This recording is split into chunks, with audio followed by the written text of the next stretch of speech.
All right, so it's stormy weather out. Maybe this is the perfect time for me to talk about, um, something's brewing out there.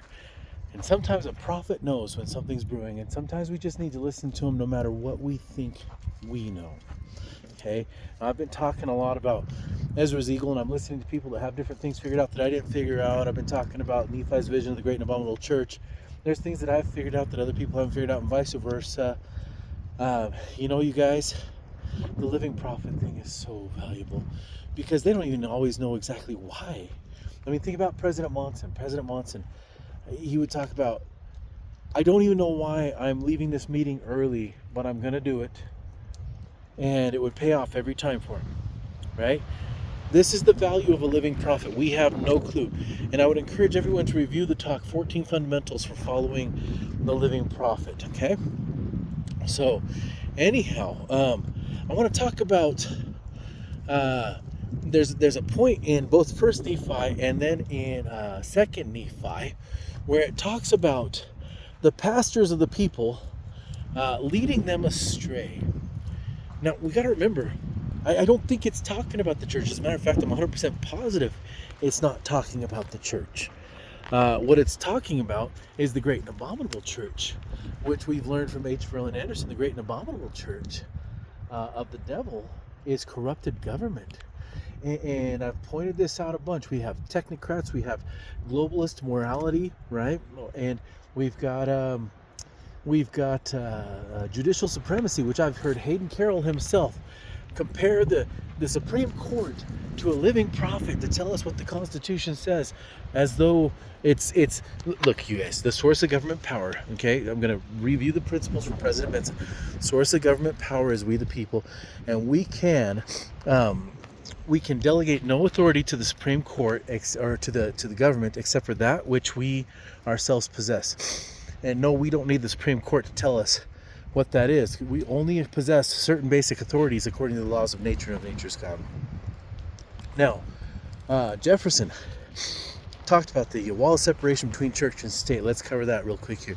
Jefferson said that the churches were protected from the government because of the wall of separation between church and state.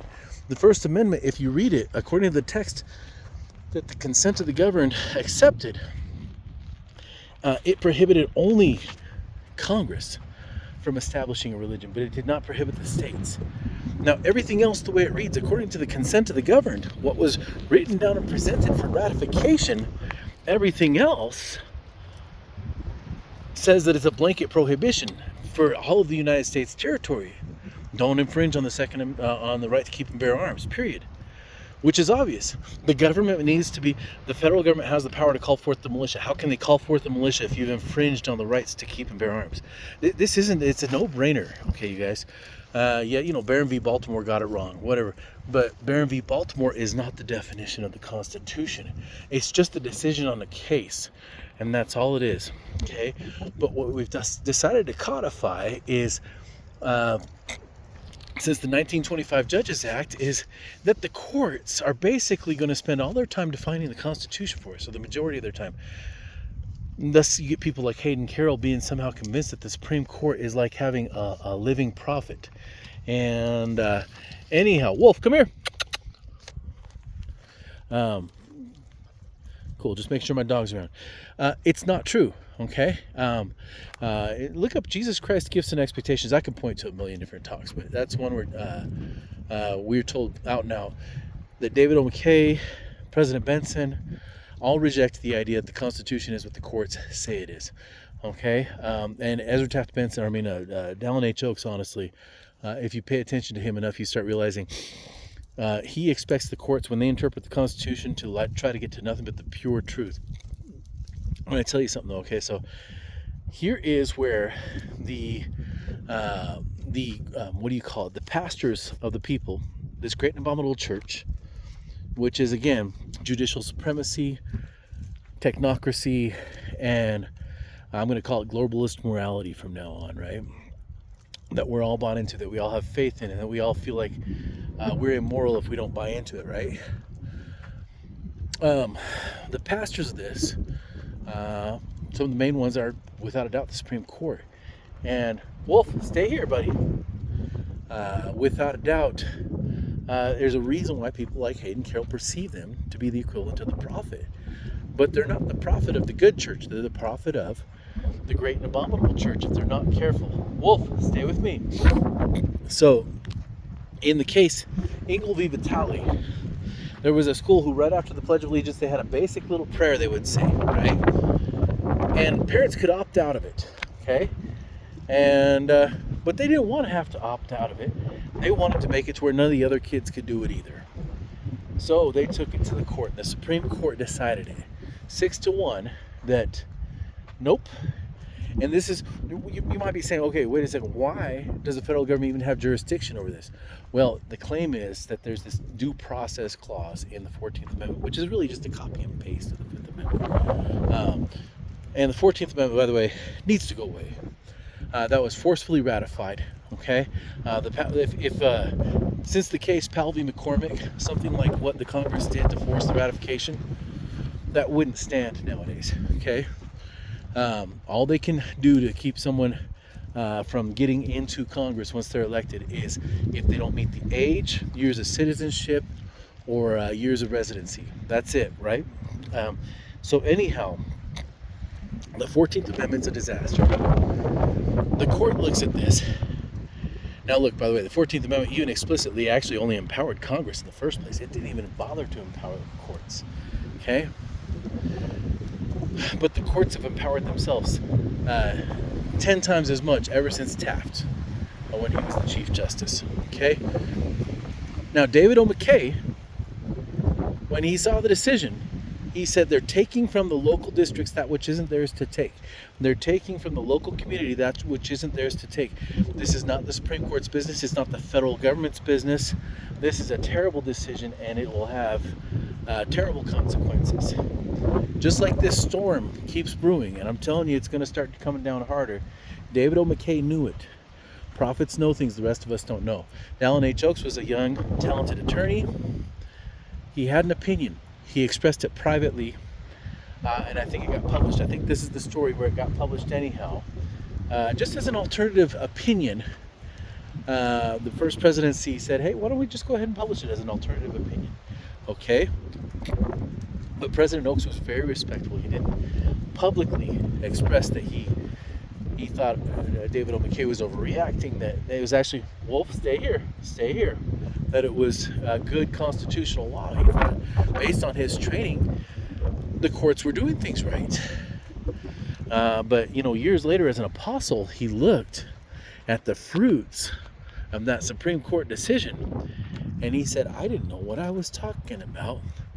And my training as a lawyer was insufficient to tell me what was really coming as a result of that, and how wrong that decision was, and how bad of an omen it was for our union, our more perfect union, right? So even Dallin H. Oaks walked it back a full reversal as an apostle and said, yeah, no, my opinion on that opinion was wrong. It wasn't good constitutional law at all. And I'll tell you why it's not good constitutional law. Because President Oaks has said it really aggressively in 2021 to the University of Virginia. The courts are constitutionally obligated to confine themselves to the case before them. That's what they're for. The case before them. They aren't for redefining our Constitution for us. Never have been. Jefferson warned that if we ever perceived it that way, that we would subject ourselves to a despotism of an oligarchy. Well, Nephi would have said, it's the great and abominable church of the devil is what it is. It's all the same, though. Despotism of an oligarchy, great and abominable church, it's all the same. Okay? That's where we are. And so, the pastors that are being referred to in Nephi, 1st Nephi and 2nd Nephi, that are leading the people astray, the pastors of the people, this isn't President Oaks. It's not President Nelson. It's not President Monson. It's not those guys. This is the pastors of the great and abominable church. That's what it is. And David O. McKay warned us about it. We've been warned about these kind of things again and again. Just remember, you guys, President Monson, he would feel the Spirit tell him to do something. He didn't even know why. He would just go and do it, and then realize that's why. We need to follow the living prophets. I don't have it all figured out. Morgan Philpott doesn't have it all figured out. Who's this other lady? Janet something, I think. There's all sorts of people talking about this stuff. Michael Rush, what have you. In the end, what matters most is listening to President Oaks. If we need to have a peacemaking attitude, if we need to seek to moderate, if we need to recognize when something's constitutionally unsound, but not be aggressive about it, but instead seek to moderate, because that's what they told us to do, then we need to listen to them, because they know something we don't know. Or maybe they don't even know for sure why. They just know the Spirit's telling them to say it. And that's part of what makes them a prophet. And those ones aren't leading us astray. Okay? It's the others that are leading us astray. And that's it. That's my thought for you. The 14th Amendment, it's a bad amendment. The Judges Act of 1925, it's a bad one. And the Anglo v. Vitale, bad one. The prohibition of plural marriage and the government willing to exercise force when marriage isn't even something that's an enumerated authority to the federal government. Massive violation of the 10th Amendment. So when you read the rest of the details of what the prophets were saying about the manifesto and what have you, they weren't saying, gee, we got this one wrong. Gee, we made a mistake. They were literally saying, these guys are willing to force us. They're willing to push us around, and they will end the entire church. And so we are going to submit to them. And that's really what happens. So again, the pastors that are leading the people astray, there's 3 categories I can tell you right now again. So judicial supremacy, or the perception that they're the equivalent of the living prophets but of the Constitution. Baloney. The source of government power is us. Remember, reverse flip-flop. Okay, the source of prophetic power is from God. So it flip-flops. It comes down to a single individual and then comes down to us. When it comes to understanding the Constitution, it comes to the people first, then on to the few individuals. The direction of flow flip-flops. Okay, and this is doctrinally as sound as I can get. I'm not making stuff up here. And so, it's the concept that somehow they're the equivalent of living prophets, but of the Constitution. Totally not true.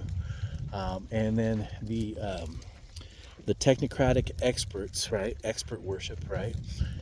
And then the other one is globalist morality, or this sense of you're obligated to the entire globe. And so even if government officials swear an oath to the United States Constitution, they will constantly not be loyal to the sovereignty of we the people, and will subject us to a certain amount of globalism anyhow, even though the Constitution doesn't allow them to. So that's what I got. So again, this is Engel v. Vitale. This is the interesting one where young President Oaks was still not even an apostle, and he thought it was good constitutional law, but David O. McKay was the prophet and was entitled to that inspiration. And years later, President Oaks taught us David O. McKay was the one who knew. So remember, review the 14 fundamentals of following the living prophets. Because yes, I figure out some things. Morgan Philpott figures out some things. Michael Rush figures out some things. Spiritual Survival Channel, everybody figures out some things. What's his name? The Isaiah expert. We all figure out something, right? But in the end,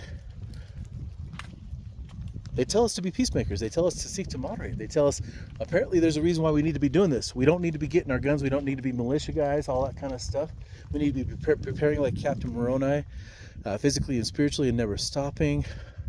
But this physical tends to be things like just the ability to, not be in debt, to be able to have food, to be able to have water, and so those basic necessities, right?